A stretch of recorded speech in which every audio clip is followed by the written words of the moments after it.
Greetings, cyberdogs and citizens of the internet. This is ReNDoG coming at you from the RenStar nuclear reactor chamber in this Let's Play Minecraft Feed the Beast series. In the previous episode, we were setting up the safety mechanisms for our nuclear reactor that you can see in the chamber to the left of me over there. And in this episode, my friends, we are going to be connecting our nuclear reactor up to our MFSU battery room, as well as completing its control panel and getting this puppy fired up for the very first freaking time. So sit back and relax, my cyber diggity dogs. Let's feed the beast that is our mind.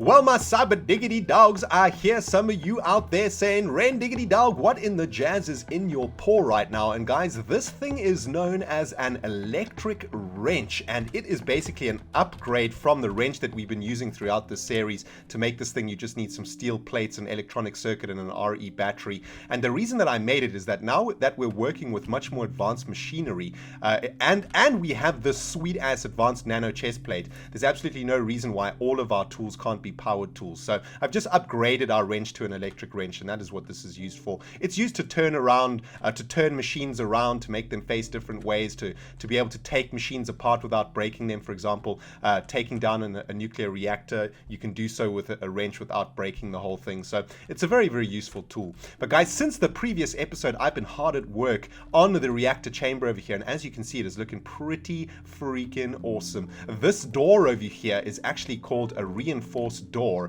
and a reinforced door acts exactly the same as a reinforced block or a reinforced bit of glass. And if we have a look at the recipe for a reinforced door, it's literally just reinforced stone that we made, put in the shape of a door. So it's really, really cheap to make. But we now have two very, very safe nuclear reactor chambers. As you can see, we've got buttons that open up these doors, and this is going to be the second nuclear reactor once we get the first one fired up. So the reactor chambers themselves are looking really, really awesome. But the thing that I'm most proud of, that I have been looking forward to showing you guys for many, many days now, is the control panel. Have a look at this bad boy. Oh man, it is looking pimp McDaddy. Damn! I basically just used tin cover strips, or tin covers, and some copper strips over here, and some lapis strips also to make this little control panel. I've also installed this information panel over here, and there you can see our wrench at work right there.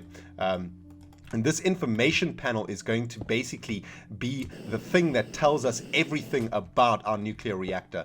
So what I want to do is just get this lever installed over here, turn this bad boy on.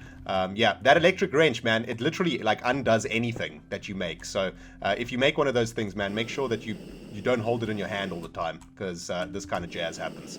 Let's just get this plate back on here. But man, I am so freaking excited about this reactor, and especially about this episode, because in this episode we're going to be getting this thing fired up once and for all, man. But first thing to do for today's episode, guys, is get our information panel to tell us the information about our nuclear reactor. And to do that, we need to make something called a remote sensor kit, which acts exactly the same as the other kits that we have made. So we need a frequency transmitter, a digital thermometer, and some paper. And I believe I have everything in our inventory to build this. So let's make the frequency transmitter, electronic circuit, and copper cable. Electronic circuit, copper cable. There we go, frequency transmitter. And let's make the digital thermometer, some refined iron, glowstone, and an electronic circuit. So electronic circuit, glowstone, refined iron up in there. There we go, digital thermometer. And let's get these in together like this. And oh, hang on.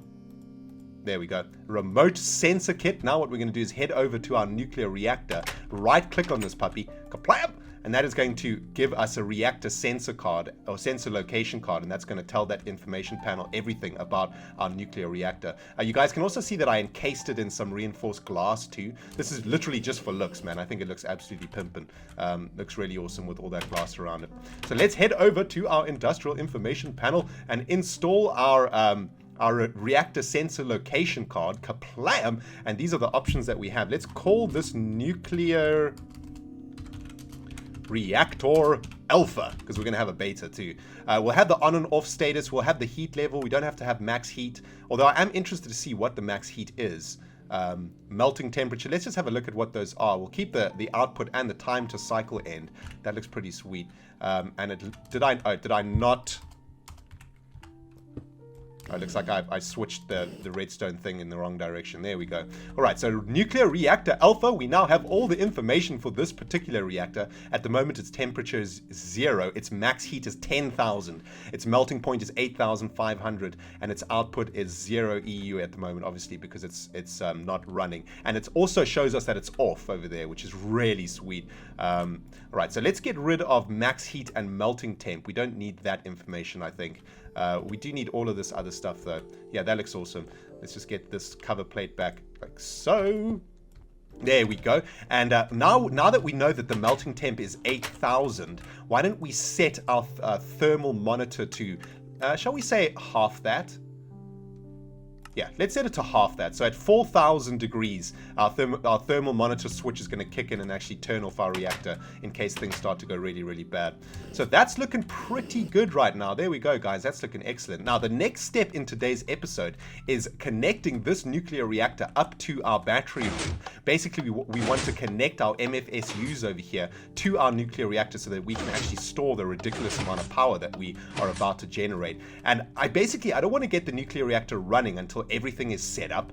We definitely want to not waste any energy that we produce out of this reactor. So I'm only going to start setting up the reactor and getting it going once we're completely connected. And what I'm going to do is run a cable underneath the ReNStar over here. So basically in the maintenance level from the nuclear reactor all the way into the battery room over here. And this glass fiber cable over here connects to our MFSUs above there. So that is going to be a perfect little connection over there.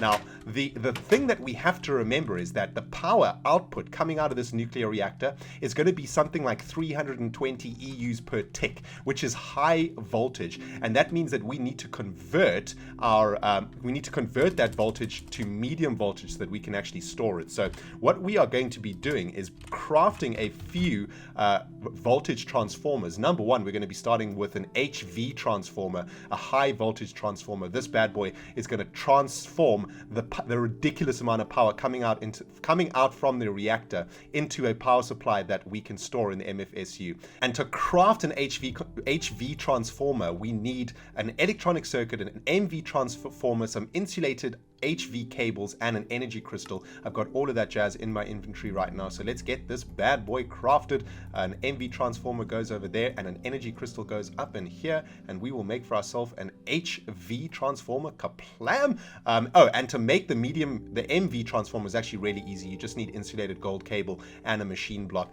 I could have done all of this stuff on camera with you guys, but you know what? There's just so many different things to build, so many different items to craft for this nuclear project that I did it off camera. But guys, all of the information is available online, and in Feed the Beast too. You know, I mean, it's really simple. We need an MV transformer and an HV transformer. That's what you need for your nuclear reactors. The next thing that we need to do is make a cable that is going to be able to take that ridiculous power supply from the nuclear reactor and send it into our HV transformer to be transformed into a medium voltage. So that's what we're going to be crafting next, guys. But the sun has gone down, which means it is sleepy times for me, and it has started raining. So I'll see you guys on the other side of this kaplam. Kaplam! Alright guys, welcome back. Just had a sleep and jetpacked my way up to the ReNStar again. The sun has come out also, which is epic. And the next step for us, guys, is to connect our nuclear reactor to the battery room. And the very first thing that we need to do is create a cable that is going to be able to take the immense amount of power that comes out of that nuclear reactor and send it into our HV transformer. And we are going to be making a cable called a four times insulated high voltage cable. And the recipe for this is actually pretty simple. If we have a look, all we need is some rubber and some 2 times insulated HV cable. And I think I've got all of this jazz in this chest over here. Yeah, we've got our rubber, we've got our gold insulated cable and our refined iron. And I believe we need that because we need to make this insulated HV cable over here, which is made out of refined iron and it is made like this. So we're going to make for ourselves 12 HV cables. Then we are going to add a rubber to them to make an insulated HV cable. And then we are going to be adding 2 rubbers to the insulated HV cable to make our 4 times insulated HV cable. So let's get this out of there. Add another rubber over here to make a 4 times insulated HV cable. Kaplam! And I already made a couple of these for the HV transformer, so you guys can see that it's pretty simple to do. Now let's head over to our nuclear reactor, and now we can actually start connecting our reactor to our battery room. The very first thing that we want to do is install our 4 times insulated high voltage cable into the butthole of this nuclear reactor. So here is the butthole of the nuclear reactor, and as you can see, it's like a really thick cable. It's 4 times insulated basically, and what we're going to be doing is connecting our HV transformer directly into this HV cable like so. But we do need to get this thing facing upwards though. So where is our electric wrench? There we go. And I think we could probably just do it by holding shift and right clicking at the top there. There we go. I think, yep. No, not quite. If we hold shift and right click on this face now, there we go. All right, so the 3 little things are now facing up into the HV cable. What we can now do is run some one glass fiber cable in this direction and install our MV transformer over here. So that super high voltage coming out of the nuclear reactor is going to get transformed in the HV transformer. It's going to go into the MV transformer, the medium voltage transformer. And we also need to make it face in... Oops. No!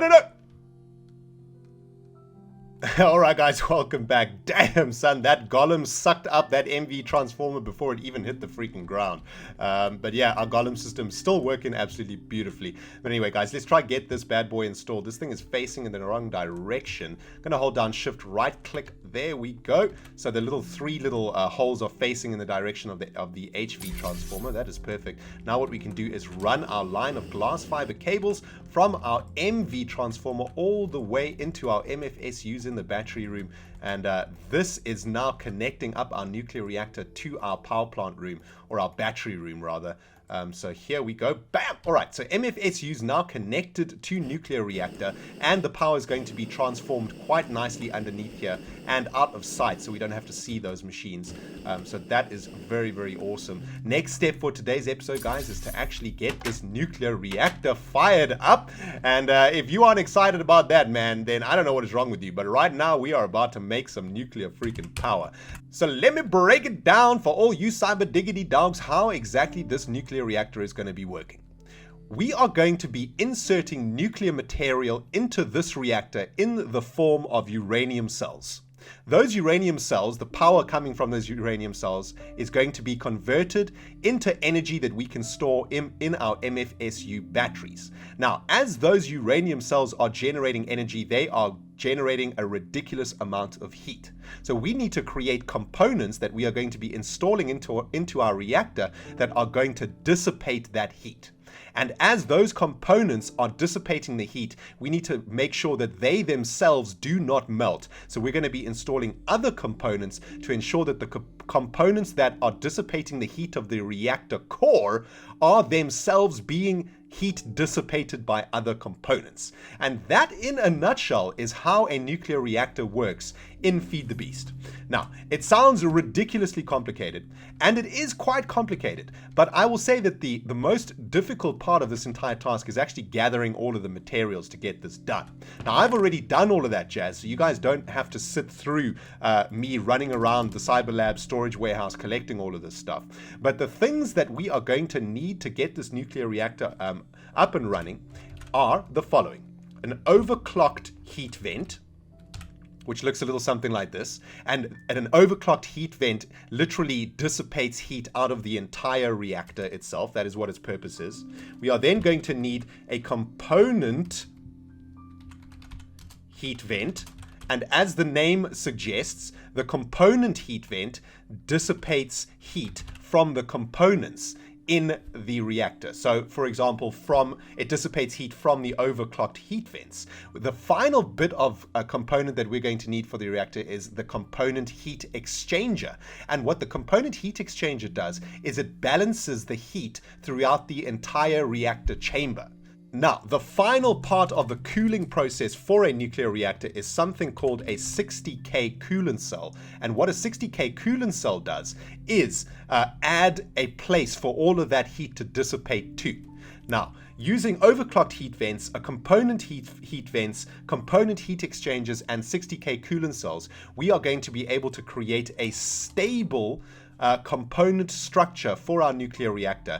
And what that stable component structure of the nuclear reactor is going to be doing is, if we have a look for uranium cells, here we go, it is going to be taking something called a quad uranium cell and keeping those quad uranium cells cool enough so that the nuclear reactor can generate a whole bunch of power. So that is the theory of how a nuclear reactor works, guys. And by arranging these components, the overclocked heat vent, the component heat vent, the component heat exchanger, the 60K coolant cells, and the quad uranium cells correctly in the nuclear reactor, we are going to be able to create a pattern of those components that is going to make our nuclear reactor generate power.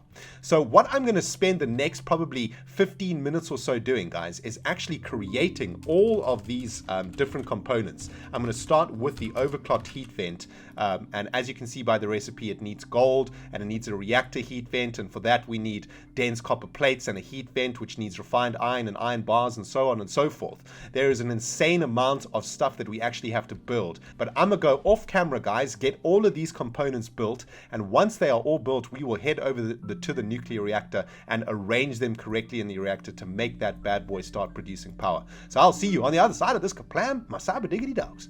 Kaplam!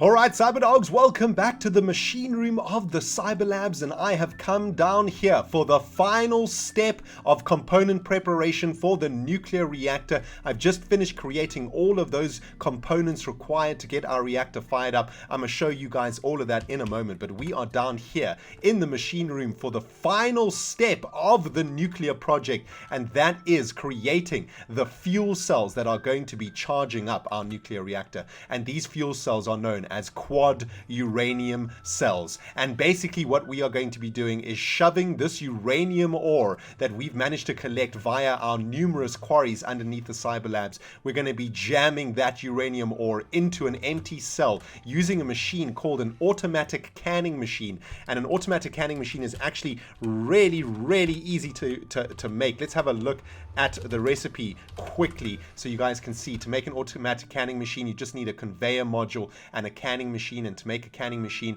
you need an electronic circuit, some tin ingots, and a machine block. So a very nice and easy machine to create. But not so easy to create, of course, is this refined uranium. And the way that we make refined uranium is by sticking uranium ore into a compressor. The compressor does its business and compresses that uranium ore into this juicy ass refined uranium. We are now going to be jamming this uranium into the butthole of these empty cells to create for ourselves some uranium fuel cells, which we are then going to be binding together using these dense copper plates to create basically what is the fuel for our nuclear reactor. So while this is compressing away, let's head over to the automatic canning machine over here, and I'm going to show you guys the next step of today's process, and that is putting the refined uranium with an empty cell into the automatic canning machine. And there you can see it is doing its business. It is going to create for us a uranium cell. How sweet does that look, man? And I'm really glad we've got our rad suit on right now, guys, because damn, our face would be melting if we didn't have this freaking suit on. We're just handling refined uranium like it's nobody's business up in here, man. But let's collect our refined uranium cells. We're going to pick up 16 of these things, I believe. Yeah, we're going to need 16 uranium cells to create 4 quad uranium cells. And a quad uranium cell is literally 4 uranium cells stuck together, which is pretty freaking sweet, man. Let's have a quick look at the recipe for the quad uranium cell, and I'll show you guys what I mean. So you can see that it's basically a quad uranium cell is 2 dual uranium uranium cells stuck together using dense copper plates. And to make a dual uranium cell, we use a dense copper plate for that too. So let's just collect all of this jazz, head into our project table over here. Now we can actually start making our dual uranium cells like this. So we'll make 2 of those bad boys. And then, of course, we use these 2 to make a quad uranium cell, but we need a little bit more dense copper platage to do that. So there is our very first quad uranium cell in the freaking belly. That is epic.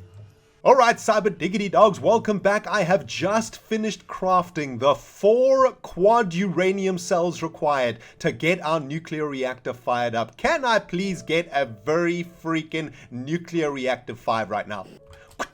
Oh yeah, baby. Check it out, guys. 4 quad uranium cells in the belly. And these quad uranium cells are now going straight into the butthole of our nuclear reactor so that we can start generating a redonkulous amount of power in the ReNStar space platform. Now, I've already created all of those components that I showed you guys a while back, and I've stuck them all into this chest over here. And for those of you guys who are wondering how many of these components you need to create this particular nuclear reactor setup, I'm going to tell you right now, you're going to need 26 overclocked heat vents. You're going to need 12 component heat vents. You're going to need 8 component heat exchangers, and you're going to need 4 60K coolant cells. All of these are really easy to make. You just need a butt ton of tin, copper, and iron, and it actually takes much longer gathering the stuff required to make these things than actually making them. But this is all of the materials that you need, and of course you're going to need your 4 quad uranium cells. So we're now ready to get our nuclear reactor set up to generate power, guys.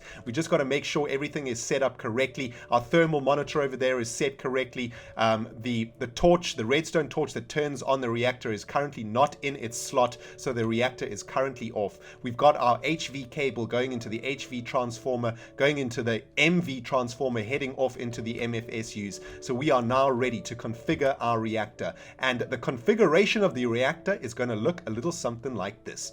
And this is where the really fun part for me comes in with this whole project, right?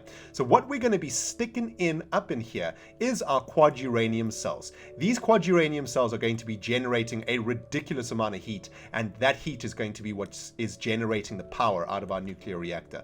Now, the rest of our task is to try and make sure that this reactor keeps cool, that it doesn't reach its 8,500 degree melting temperature. And we're going to be doing that by installing these components into the reactors itself. So the first thing we're going to start off with is the 60K coolant cells. Those are basically like water coolant cells, right? The next step we're going to be doing is installing our overclocked heat vents. And remember, what these overclocked heat vents do is dissipate heat out of the reactor itself. And the way that we're going to be installing these overclocked heat vents is in the following configuration. It's pretty easy to put together this particular build. You just have to sort of remember this puzzle, I guess. And we'll have a little look at it once I've actually completely installed it all. So we're going to get all of these overclocked heat vents in place like so. And then we're going to need a couple on each side of the uranium cells like this. So what you can see happening already with this little configuration over here is that these overclocked heat vents are sucking heat out of the quad uranium cells. They're trying to keep these quad uranium cells as cold as possible, but they themselves are going to be overheating intensely because they're obviously sucking ridiculous amounts of heat out of nuclear material. So what we're going to be doing is using component heat vents and component heat exchangers to manage that heat that is coming into these overclocked heat vents. So the next step for us is going to be to install our component heat vents in this configuration like this.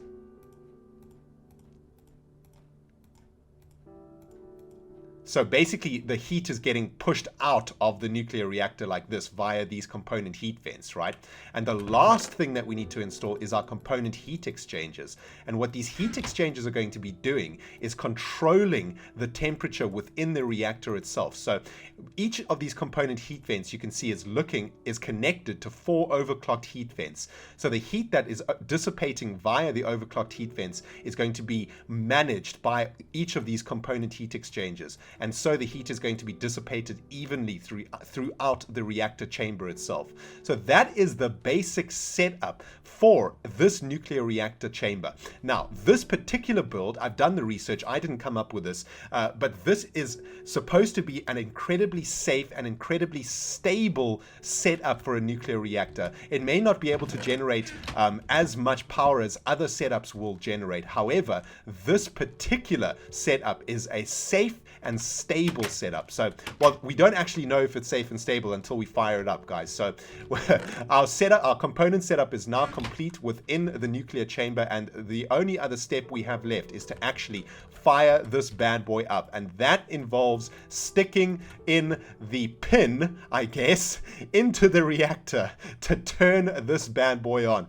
So guys, I hope you are holding every single freaking thumb on every single pore that you have, because if I have done this incorrectly, we could have a giant ass explosion right now. But if all goes well, when I insert this redstone torch up into this hole over here, this nuclear reactor alpha is going to be turned on, and it is going to be outputting EU into the MFSUs of our battery rooms. Well, Cyberdogs, it all comes down to this. I'm going to be sticking this torch or this nuclear key into this blue block behind me. And if everything is installed correctly, if all of those components have been added to the nuclear reactor in the correct configuration, we should start generating EU. If things haven't been installed correctly, well, let's just say that myself, this ReNStar, and probably this Feed the Beast series is about to be evaporated in a huge nuclear mushroom cloud. So, without further ado, my friends, let's freaking get this puppy fired up. Dear Lord, I haven't asked you for much in this Feed the Beast episode. I haven't asked you for much in this Feed the Beast series, but I'm asking you now. Please do not make our nuclear reactor explode. Ah, thank you. Kapla! Okay, there we go. All right, so nuclear reactor alpha is on. That's what we see on our information panel. Its temperature is currently 0, which means that our current configuration of components is excellent. It is actually dissipating all heat out of that nuclear reactor. It is outputting 320 EUs per tick, which is insane, and it has a remaining half-life of 2 hours and 46 minutes. So it is actually working 100% beautifully right now, Cyberdogs. Let's have a look inside of the reactor itself. We can see that the quad uranium cells are dissipating, as well as the overclocked heat vents. They're actually taking damage. So what we need to now do is spend the next 2.5 hours creating a factory that is going to create these components, these overclocked heat vents, these component heat exchangers, and these quad uranium cells. And that factory is going to be continuously supplying these nuclear reactors with these components. Now, we saw on the information panel that there is 2 hours and 46 minutes left of this quad uranium cell. So this quad uranium cell is basically being used up, right? All of its nuclear energy is being used up. So when this runs out, we need to set up a factory that is going to refill this nuclear reactor with the components that it requires. And the only thing that we have left to check now, guys, is whether or not this power is actually going to our MFSUs. But what I do want to check, though, is our safety switch over here. So for the last time, what I'm going to do is set our thermal monitor's threshold to 0. And that should turn off our nuclear reactor. Yes, that has turned off. Let's have a look. So nuclear reactor is still on. Okay, that actually hasn't turned it off. And it looks like that's because this red alloy wire over here is actually not receiving the redstone signal. So let's just head underneath the reactor over here just to check that this redstone signal is in fact going to the right place. Let's have a look. No, it's actually not connected at all here. So actually, thank the Lord that we're doing this safety check right now, guys, because, man, without the switch in place, obviously things would have gone badly wrong. I don't know what happened to that redstone, that red alloy wire over there. I must have broken it at some point. I think I broke it when I was breaking the floor over here. But there we go. There we go. So that has actually switched the reactor off. Let's have a look at the information panel. Output 0, temperature 0. The remaining countdown has actually dropped. So that is excellent. Our thermal monitor switch is working beautifully over here. Let's set it back up to 4,000. We could probably set it a little bit higher, actually. Let's set it up to 7,000 so that we don't turn the reactor off right away. And let's have a look. look. All right, so everything looks like it's working beautifully up in here. That is awesome. Now, let's head over to our battery room to make sure that these MFSUs are actually receiving power. What I'm going to do is pick them out of this area over here with this electric fence and electric wrench and get them reinstalled over here. Man, guys, I'm so freaking excited right now. I can barely speak. All right, let's get these MFSUs reinstalled like this, and if we've set up our transformers correctly, these suckers should be filling up with power. And it looks like these MFSUs aren't filling up with power. And that is either because they themselves are facing the wrong direction, or our transformers have been installed incorrectly. Alright, Cyberdogs, welcome back to the battery room of the ReNDoG space platform, and I have got these MFSUs charging like something freaking crazy up in here, man. Check how quickly they are charging up. Absolutely insane. This is like 200,000 EU stored in probably 30 to 45 seconds. Absolutely ridiculous, man. 320 EU per tick out of our nuclear reactor is just generating an insane amount of power for us. I had to reconfigure our transformers slightly. I'm not entirely sure what was happening over there, but it seemed like this HV transformer didn't really like being underneath the nuclear reactor over there. So I extended the HV cable by a few blocks, and now we have got the HV transformer with the 3 dots facing the HV cable, and then the 3 dots from the MV transformer facing the HV transformer. So that is how you convert the power from that nuclear reactor into storable energy for an MFSU system. And what I'm going to be doing now, guys, is creating 6 more MFSUs to fill up this battery room, and in the next episode we are going to start working on a factory to produce all of those components that our nuclear reactor requires. But guys, our nuclear reactor is going freaking cray. We've got 2.5 hours of half-life until our quad uranium cells run out of juice, and it looks like our MFSUs are going to be completely charged up within just a couple of minutes, which is absolutely amazing. Nuclear power all the way, my friends. Everything seems stable. Nothing has exploded yet. Our safety switch is working correctly, set at 7,000 degrees, just in case our nuclear reactor starts to overheat. And I am so freaking happy with how this reactor has turned out, my cyber diggity dogs. Thank you to everyone for all of your hints, for all your tips, for all of your comments in the previous videos. Hope you have enjoyed this nuclear project, and in the next episode, guys, we're going to start working on the factory to keep this hungry ass nuclear reactor fully supplied at all freaking times. This has been ReNDoG playing Minecraft Feed the Beast and getting nuclear up in this jazz. Cannot wait to see you guys in the next video. Goodbye, my friends.